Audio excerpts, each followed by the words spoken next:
বৃষ্টিতে কিন্তু ভুনা খিচুড়ি খেতে খুবই ভালো লাগে।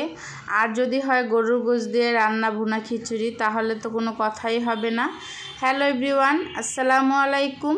আশা করি কাছে এবং দূরে যে যেখান থেকে আমার ভিডিওটি দেখছেন সবাই ভালো আছেন এবং সুস্থ আছেন।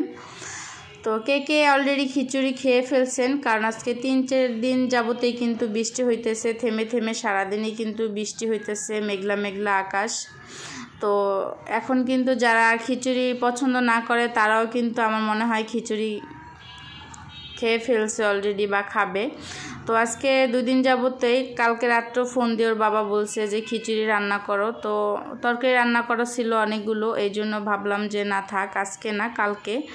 তো এই জন্য কালকে আর তরকারি তেমন একটা দুপুরে রান্না করা হয় নাই। তো রাতের বেলা আর কি আমি খিচুড়িটা রান্না করতেছি। এখানে প্রথমে আমি মুগ ডাল ভেজে নিছি, তারপর হচ্ছে গিয়ে এখানে আমি পেঁয়াজ দিয়ে দিছি তেল দিয়ে দেওয়ার পর। তো পেঁয়াজ দেওয়ার পর আমি এই যে গরম মশলা, তারপর হচ্ছে গিয়ে এক্সট্রা মশলা টশলা যা লাগে, গোলমরিচ, তারপর লবঙ্গ, তেজপাতা সব দিয়ে দিলাম। তারপর হচ্ছে গিয়ে এগুলো একটু ভেজে যখন একটা সুন্দর ফ্লেভার বের হয়েছে, তখন এই পর্যায়ে এসে আমি এখানে আদা বাটা, রসুন বাটা আর হচ্ছে গিয়ে আমি জিরা বাটা দিয়ে দিব। তো আমার ভয়েসটা দেওয়ার সময় কিন্তু অনেক আওয়াজ হইতেছে, তো আপনারা আওয়াজটা স্কিপ করবেন, কারণ যেহেতু আমাদের বাসা হয়েছে মেন রাস্তার সাথে, দোতলায় আরও, এই জন্য হচ্ছে গিয়ে বেশি আওয়াজ হয়। তো আপনারা আওয়াজটা স্কিপ করবেন। যখনই ভয়েস দেই না কেন তখনই আর কি আওয়াজগুলো হয়। তো কোনো এরকম সিস্টেম নেই যে কোথাও যে এরকম ভয়েস, আর প্রত্যেক দিন তো অন্যর বাসায় যে ভয়েস দেওয়া আর কি ঠিক না, দেওয়াও যায় না।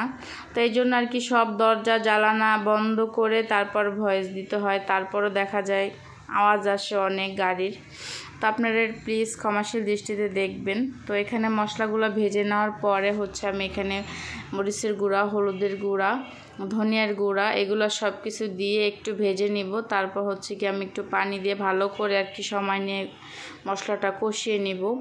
আর এখানে আপনারা ভাবতেছেন যে পানির বদলে এটা কি দিলাম, তো এইটা হচ্ছে গিয়ে আমি আদা ব্লেন্ড করেছিলাম। তো আদার আর কি অনেকগুলো পেস্ট করা ছিল আর কি, জারের ভিতর রয়ে গেছিলো। তো ওইটা আমি পানি দিয়ে ধুয়ে তারপর হচ্ছে গিয়ে আমি ওইটা ফ্রিজে রেখে দিয়েছিলাম গতকালকে রাত্রেই। তো এই জন্য আর কি ওইটা এরকম দেখাইতেছে বরফটা দেওয়ার পরে। তো এখানে মশলাটা ভালো করে কষিয়ে নেওয়ার পরে এখানে আমি এই যে গরুর গোশত দিয়ে দিছি, একবার ছোট ছোট করে পিস করে নিছি আমি গরুর গোশতটা। তারপর হচ্ছে গিয়ে গরুর গোশতটা যখন আর কি কিছু সময় 15 থেকে 20-25 মিনিট কষিয়ে নিছি আমি গোশতটা। কষিয়ে নেওয়ার পরে হচ্ছে এখানে যে মুগ ডালটা ভিজিয়ে রেখেছিলাম, তো ওইটা ভালো করে কষলিয়ে ধুয়ে আমি এটা এখানে দিয়ে দিলাম, কারণ মুগ ডালটা কিন্তু সিদ্ধ হইতে একটু সময় লেগে যায়। তো আজকে 3 রকমের ডাল দিয়ে আমি খিচুড়িটা রান্না করব, আর বিশেষ করে ভাতের চাল দিয়ে রান্না করব। আর পোলার চাল দিয়ে রান্না করলে ভালো লাগে, তো আমার কাছে আর কি ভাতের চাল দিয়ে রান্না করলে বেশি ভালো লাগে। আর ওরা আবার দেখা যায় যে পোলার চাল দিয়ে রান্না করলে বেশি পছন্দ করে। তো এই জন্য ভাবলাম যে আজকে একটু ভাতের চাল দিয়ে রান্না করি। তো এখানে মুগ ডাল, তারপর হচ্ছে গিয়ে মসুর ডাল আর হচ্ছে গিয়ে খেসারির ডাল, তো 3 রকমের ডাল দিয়ে আজকে খিচুড়িটা রান্না করতেছি। তো ডালটা আমি অনেকক্ষণ সময় কষিয়ে নেওয়ার পরে হচ্ছে এখানে আমি এই যে বাকি যে চাল ডাল আমি একসাথে মিশিয়ে রেখেছিলাম ওইটা আমি ধুয়ে দিয়ে দিলাম। এইটাও কিন্তু কিছু সময় নিয়ে আমি ভালো করে কষিয়ে নিয়ে তারপর হচ্ছে গিয়ে এখানে আমি এই যে গরম পানি দিয়ে দিয়েছিলাম পাশের চুলাতে, তো গরম পানিটা দিয়ে দিলাম।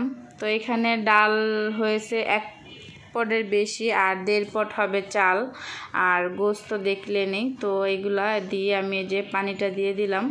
তো পানিটা অনেকক্ষণ কিন্তু করার পরে হচ্ছে গিয়ে আমি এখানে অল্প আঁচে তারপর ঢেকে দিছিলাম খিচুড়িটা। তো খিচুড়িটা কিন্তু একবারে মাশাআল্লাহ ঝরঝরা হয়েছে, আর খেতে অনেক মজা হয়েছিল। তো কে কে খিচুড়ি খেতে পছন্দ করেন তারা অবশ্যই আমাদের বাসায় চলে আসবেন। আর আজকের ভিডিওটা কার কার ভালো লাগছে অবশ্যই কিন্তু যদি ভালো লেগে থাকে কমেন্ট করবেন।